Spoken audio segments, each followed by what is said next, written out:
En el altar de la iglesia de San Jerónimo el Real en Madrid. Bajo el peso de los vitrales centenarios que filtraban la luz del mediodía, Alejandro sintió que el mundo se detenía. Su novia, Elena, lo miraba con ojos llenos de expectativa. Pero en ese instante, un mensaje en su teléfono vibró como una bomba, una foto de él besando a Miguel en un parque la noche anterior. Enviada por un desconocido. El pánico lo invadió. Y antes de pronunciar el "sí quiero", huyó del altar dejando a todos boquiabiertos. Mientras su familia gritaba su nombre en medio del caos, Alejandro corrió por las calles empedradas del centro de Madrid. El traje de novio arrugándose con cada paso, el corazón latiéndole como un tambor de guerra. ¿Cómo había llegado a esto? Todo había empezado meses atrás, cuando su vida parecía un camino recto trazado por las expectativas ajenas. Hijo de una familia conservadora de Sevilla, trasladada a la capital por el trabajo de su padre como banquero, Alejandro había estudiado Derecho en la Complutense, graduándose con honores para complacer a sus padres.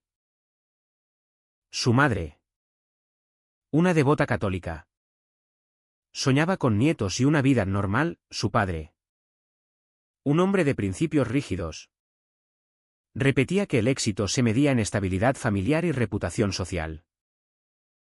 Pero en el fondo, Alejandro siempre había sentido un vacío. A los 28 años, era un abogado prometedor en un bufete de renombre, defendiendo casos de empresas multinacionales. Pero su vida personal era una fachada. Elena, su novia desde la universidad, era perfecta en el papel, inteligente, guapa, de buena familia. La proposición de matrimonio había sido impulsada por la presión sutil de sus padres, que veían en ella la culminación de sus esfuerzos. Es hora de sentar cabeza, hijo, le había dicho su padre en una cena familiar, con esa mirada que no admitía réplicas. Alejandro había aceptado, ignorando el nudo en su estómago, convencido de que el amor verdadero era un lujo que no podía permitirse. Entonces apareció Miguel. Lo conoció en una exposición de arte en el Matadero de Madrid, un evento al que Elena lo había arrastrado para culturizarse. Miguel, de 30 años, era un pintor emergente, con un taller en Malasaña, el barrio bohemio donde la creatividad fluía como el vino en las terrazas. Alto, con cabello ondulado y una sonrisa que iluminaba la habitación, Miguel hablaba con pasión de sus cuadros abstractos, inspirados en las emociones reprimidas de la sociedad española postfranquista. El arte es libertad, le dijo a Alejandro esa noche, mientras compartían una copa. Algo en sus ojos, en su forma de escuchar sin juzgar, despertó en Alejandro un torrente de sentimientos que había enterrado durante años. Al principio, fue solo amistad. Quedaban para cafés en la Plaza Mayor, discutiendo sobre política, la crisis económica que aún azotaba a España, y los cambios sociales como la legalización del matrimonio igualitario en 2005. Miguel era abiertamente gay, habiendo salido del armario a los 18, enfrentando el rechazo de su propia familia en un pueblo de Galicia.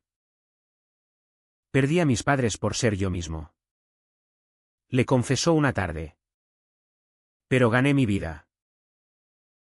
Alejandro envidiaba esa valentía, pero también la temía. Sus conversaciones se volvieron más íntimas.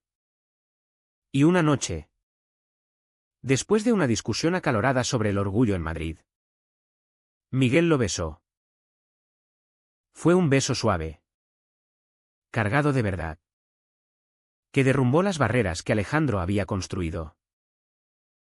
Desde entonces, Su vida se dividió en dos, la oficial, con Elena y las cenas familiares, y la secreta, con Miguel en rincones escondidos de la ciudad.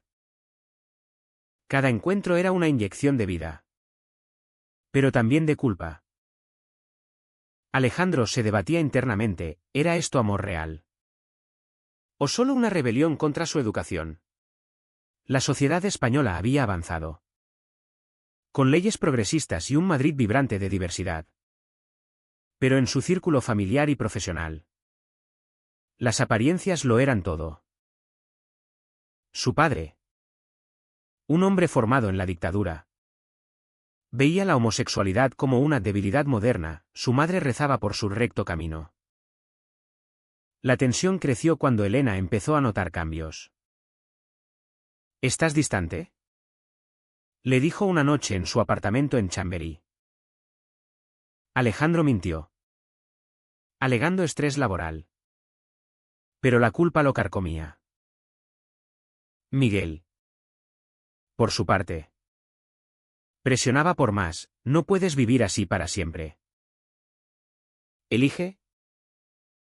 Pero elegir significaba perder a su familia, su carrera, su identidad construida.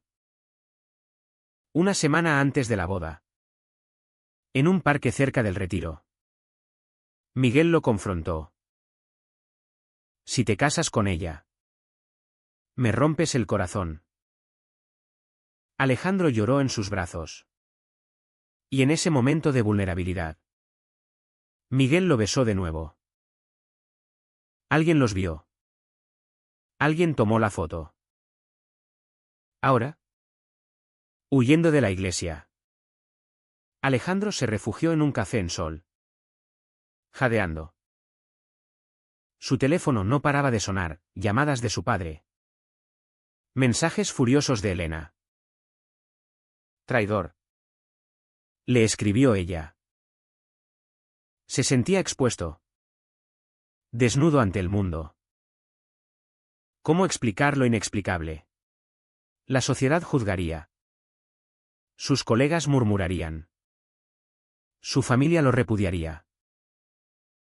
Pero en medio del pánico, una chispa de liberación surgió, por primera vez. No tenía que fingir.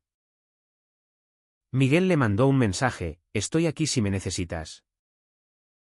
Alejandro respiró hondo, sabiendo que las decisiones venían con un precio. El atardecer caía sobre Madrid cuando decidió enfrentar a su familia. Llegó a la casa familiar en las afueras, donde sus padres lo esperaban con rostros de piedra. Explícate, demandó su padre, la voz temblando de ira. Alejandro, con el traje aún puesto, se sentó y comenzó a hablar. Papá. Mamá. Soy gay. Siempre lo he sido. Las palabras salieron como un torrente. Años de represión liberados en un instante. Su madre se persignó. Lágrimas en los ojos. Esto es una fase. Hijo. Podemos ayudarte. Su padre, rojo de furia, lo interrumpió, no en esta casa. Has avergonzado a la familia. La discusión escaló. Acusaciones volando como dagas. Alejandro defendió su verdad. Pero cada palabra era un corte en su alma. Al final, su padre lo echó, vete y no vuelvas hasta que recapacites. Solo en la calle. Alejandro llamó a Miguel. Todo se ha derrumbado. Miguel lo recogió en su viejo coche, llevándolo a su taller en Malasaña. Allí, entre lienzos y pinturas, Alejandro se derrumbó. Miguel lo abrazó, susurrando palabras de consuelo. Por primera vez, no había secretos. Pero la noche trajo reflexiones amargas. ¿Valía la pena el dolor? Elena estaba destrozada. Su familia rota. Alejandro se preguntaba si su elección era egoísta. Si el amor justificaba el caos.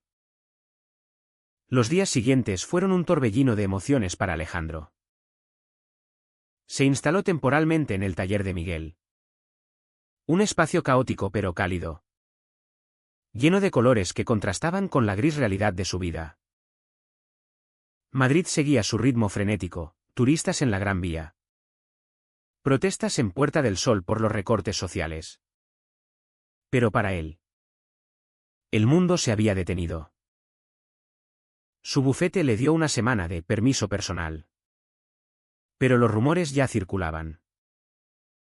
Un colega le mandó un mensaje: ¿es verdad lo de la boda? Cuídate.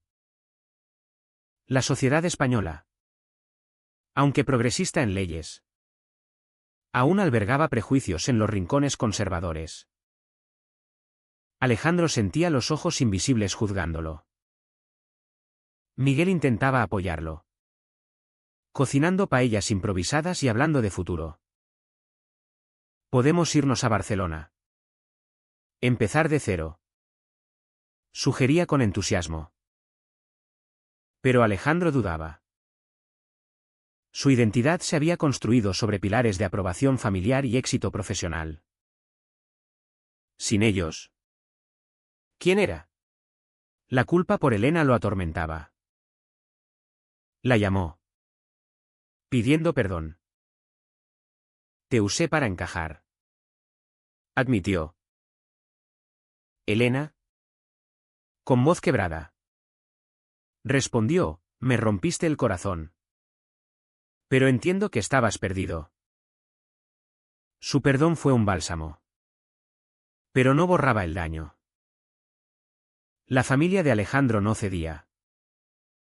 Su hermana menor, Ana, de 25 años, fue la única que lo contactó en secreto. Papá está furioso. Mamá reza novenas por ti, le dijo por teléfono. Ana, estudiante de psicología, era más abierta, habiendo crecido en una España postmovida. Te apoyo, hermano, pero dale tiempo. Alejandro anhelaba reconciliación. Pero su padre le cortó el acceso a la herencia familiar. Un gesto simbólico pero doloroso. Si eliges ese camino, asume las consecuencias, le escribió en un email frío. En medio de esto, surgió un conflicto con Miguel. Una noche, mientras cenaban en una terraza de Chueca, el barrio gay de Madrid, Alejandro vio a un viejo amigo de la universidad. Se tensó, fingiendo que Miguel era solo un compañero. Miguel se enfadó: no puedes seguir escondiéndote. Soy tu secreto sucio. La discusión escaló en el taller. Alejandro defendió: acabo de perder todo. Dame tiempo. Miguel, herido, replicó: yo perdí mi familia hace años. No esperaré eternamente. Por primera vez, Alejandro vio grietas en su relación. Miguel quería libertad total. Él necesitaba estabilidad. ¿Era su amor suficiente para superar eso? El punto de inflexión llegó con un caso laboral. Su bufete lo asignó a defender a una empresa acusada de discriminación contra un empleado gay. Ironía del destino. Alejandro, motivado por su propia experiencia, investigó a fondo, descubriendo pruebas de acoso sistemático. En la corte, argumentó con pasión: la discriminación no solo viola la ley, sino el alma de nuestra sociedad. Ganó el caso, ganando respeto de colegas progresistas, pero alienando a los conservadores. Su jefe le advirtió: tu vida personal afecta la imagen del bufete. Alejandro se dio cuenta, incluso en un Madrid moderno. El prejuicio persistía en los pasillos del poder. Mientras tanto, la presión social se intensificaba. En redes sociales, la foto de él y Miguel circulaba en grupos locales. Con comentarios crueles, otro que se desvía. Alejandro borró sus perfiles. Pero el daño estaba hecho. Una noche, solo en el taller mientras Miguel exponía en una galería, reflexionó sobre sus decisiones. ¿Había traicionado a Elena por egoísmo? ¿Estaba sacrificando a Miguel por cobardía? La respuesta llegó en una llamada de su madre: hijo, ven a casa. Hablemos. Con el corazón acelerado, aceptó. La reunión familiar fue tensa. En la sala de Sevilla, con fotos de infancia en las paredes. Su padre lo miró con desprecio. Esto es contra natura, dijo. Alejandro respondió: es quien soy. Papá. La Biblia habla de amor, no de odio. Su madre intervino. Lágrimas en los ojos: te queremos. Pero esto nos duele. La discusión duró horas, desenterrando viejos resentimientos. Su padre reveló su propia juventud reprimida bajo Franco. Pero no cedió. Al final, acordaron un distanciamiento temporal. Alejandro salió destrozado, pero con una semilla de esperanza. De vuelta en Madrid, confrontó a Miguel. Necesito tiempo para mí, dijo. Miguel, dolido, aceptó: te amo, pero no seré tu sombra. Se separaron amigablemente. Pero el vacío fue inmenso. Alejandro alquiló un pequeño apartamento en Lavapiés, un barrio multicultural, simbolizando su nueva independencia. Allí empezó terapia, explorando sus conflictos internos. El terapeuta le preguntó: ¿qué precio estás dispuesto a pagar por tu verdad? Alejandro reflexionaba cada sesión, pesando el amor perdido contra la libertad ganada. La sociedad lo ponía a prueba. En una manifestación por derechos LGTB en Callao, se unió por primera vez, sintiendo la energía colectiva. Conoció a otros como él, profesionales que habían perdido familias pero encontrado comunidad. La lucha vale la pena, le dijo un activista. Pero en el trabajo, un ascenso se le escapó por cuestiones de imagen. El prejuicio era sutil, pero real. Alejandro decidió luchar, demandó al bufete por discriminación indirecta. Un paso audaz que lo expuso más. La demanda contra su bufete sacudió la vida de Alejandro. Madrid, con su mezcla de tradición y modernidad, se convirtió en el escenario de su batalla personal. Los medios locales cubrieron el caso: abogado gay denuncia discriminación en prestigioso despacho. Entrevistas en radio y TV lo pusieron en el foco, obligándolo a defender su identidad públicamente. No pido privilegios, solo igualdad, declaró en una emisora. La exposición trajo apoyo de la comunidad LGTB. Pero también amenazas anónimas, correos odiosos recordándole su lugar. Miguel reapareció, ofreciendo apoyo. Estoy orgulloso de ti, le dijo en un café en Huertas. Su reencuentro fue emotivo, pero cauteloso. Alejandro había cambiado, más fuerte, pero marcado por el dolor. Perdí a mi familia por esto. confesó. Miguel compartió, yo también pagué un precio alto. Decidieron intentarlo de nuevo. Pero con honestidad. Paseos por el Retiro. Cenas en terrazas. Construyendo una relación sin secretos. Sin embargo, la sombra de la traición pasada persistía. Miguel dudaba, ¿y si vuelves a huir? Alejandro juraba, no más mentiras. La familia intervino de nuevo. Ana, su hermana, me dio una reunión en Neutral, un restaurante en Atocha. Sus padres llegaron rígidos. Hemos visto las noticias, dijo su madre. El diálogo fue crudo, acusaciones de egoísmo. Defensas de autenticidad. Su padre admitió, creí que te protegía. Pero te ahogaba. Un atisbo de comprensión surgió. Pero no reconciliación total. Necesitamos tiempo. Concluyeron. Alejandro aceptó. Sabiendo que el cambio era gradual en una España aún dividida entre progreso y tradición. En el juicio, Alejandro representó su propio caso. Un desafío ético. Testificó sobre el ascenso denegado. Presentando emails internos con insinuaciones homofóbicas. El bufete contraatacó. Alegando méritos insuficientes. La Corte, influida por leyes antidiscriminación, falló a su favor, compensación y disculpa pública. Victoria amarga. Pues perdió su empleo. El precio de la justicia. Pensó.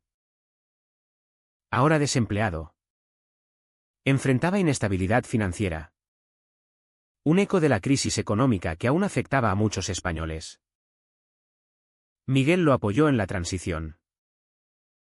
Juntos planeaban un futuro. Alejandro abriría su propio despacho, especializado en derechos LGTB. Seremos socios en todo, dijo Miguel. Pero una traición inesperada surgió. Un amigo común reveló que Miguel había filtrado la foto inicial para forzar la verdad. Confrontado, Miguel admitió, lo hice por amor. Temía perderte. Alejandro se sintió traicionado, manipulaste mi vida. La discusión fue feroz. Ecos de daño mutuo. Miguel argumentó, a veces. El amor requiere empujones. Alejandro, herido, se alejó, ¿a qué precio? Solo de nuevo. Reflexionó sobre las decisiones. ¿Era Miguel un héroe o un villano? La sociedad aplaudía su valentía pública. Pero el costo personal era alto, aislamiento. Dudas morales. En terapia. Exploró, cada elección es un intercambio. Decidió perdonar a Miguel, reconociendo que ambos habían errado. Volvamos a intentarlo. Con verdad absoluta. Propuso. Miguel aceptó. Pero la confianza estaba fracturada. La presión familiar culminó en una visita sorpresa. Su padre apareció en su apartamento. Con expresión vulnerable. He hablado con un sacerdote progresista. Dice que el amor es amor. Lágrimas fluyeron. Un abrazo tentativ selló un puente frágil. No aprobación total. Pero un comienzo. Su madre llamó después, te extrañamos. Alejandro sintió alivio. Pero sabía que la aceptación era condicional. En el clímax social. Participó en el Orgullo de Madrid. Marchando con Miguel. Multitudes vitoreaban. Banderas arcoíris ondeaban. Pero un grupo conservador protestaba, contra la familia tradicional. Enfrentamientos verbales escalaron, recordándole los prejuicios latentes. Alejandro habló en un podio: mi historia es la de muchos, amor versus miedo. El aplauso fue ensordecedor. Pero internamente cuestionaba: ¿había ganado o perdido? Con el orgullo atrás, Alejandro y Miguel consolidaron su relación en medio de la efervescencia madrileña. Veranos en terrazas. Visitas a museos como el Prado, donde discutían arte y vida. Pero las cicatrices permanecían. Alejandro abrió su despacho en Chueca, atrayendo clientes marginados, inmigrantes LGTB, víctimas de discriminación laboral. Éxito modesto, pero significativo. Estoy ayudando a otros a no pagar el precio que yo pagué, reflexionaba. La reconciliación familiar avanzaba lentamente. Cenas ocasionales en Sevilla, donde su padre evitaba temas sensibles. Pero su madre preguntaba por Miguel. Es un buen hombre, admitió una vez. Ana se convirtió en aliada, visitándolos en Madrid. Sin embargo, tensiones surgían en una comida. Su padre criticó la agenda gay. Alejandro defendió: es igualdad, no agenda. El debate era agotador, pero necesario. Un giro inesperado vino con Elena. Se encontraron casualmente en una conferencia legal. Estoy bien. ¿Casada ahora?, dijo ella. Alejandro se disculpó de nuevo: te lastimé. Elena sonrió: me hiciste más fuerte. Aprendí a no conformarme. Su perdón total liberó a Alejandro de culpa residual. Pero le recordó el daño colateral de sus decisiones. Miguel enfrentó su propia crisis. Su exposición más reciente, inspirada en su historia, fue un éxito. Pero críticos lo acusaron de explotar drama personal. Dudó de su arte: soy auténtico o oportunista. Alejandro lo apoyó: tu verdad es tu fuerza. Juntos navegaron dudas, fortaleciendo su vínculo. Una noche en el techo de su edificio, con vistas a la iluminada Madrid, Miguel propuso: casémonos. Alejandro, sorprendido, aceptó: sí, pero a nuestro ritmo. El camino no era fácil. Prejuicios sociales persistían: un cliente rechazó sus servicios al saber su orientación. En España, aún hay sombras, pensó. Participó en campañas contra la homofobia, hablando en escuelas sobre tolerancia. Impacto positivo, pero agotador. Internamente, debatía moralidades: ¿había sido correcto forzar salidas del armario? ¿El fin justificaba los medios? La culminación llegó en una reunión familiar extendida. Tíos conservadores cuestionaron: esto divide la familia. Alejandro respondió: el odio divide, no el amor. Su padre, evolucionando, lo defendió: es mi hijo. Un momento de unidad, pero frágil. Años condensados en meses: crecimiento, pérdidas, ganancias. Alejandro miró atrás, del altar huido a una vida auténtica. El precio: relaciones rotas, carreras alteradas. Pero la recompensa: libertad. Con Miguel construyeron un hogar, adoptando un perro como símbolo de compromiso. En el final, Alejandro se pregunta, ¿valió la pena el caos por la verdad? La sociedad cambia. Pero los corazones tardan. Él eligió amor sobre fachada. Pagando Dirly. ¿Es correcto priorizar el amor propio sobre las expectativas familiares? Incluso si causa dolor a los seres queridos.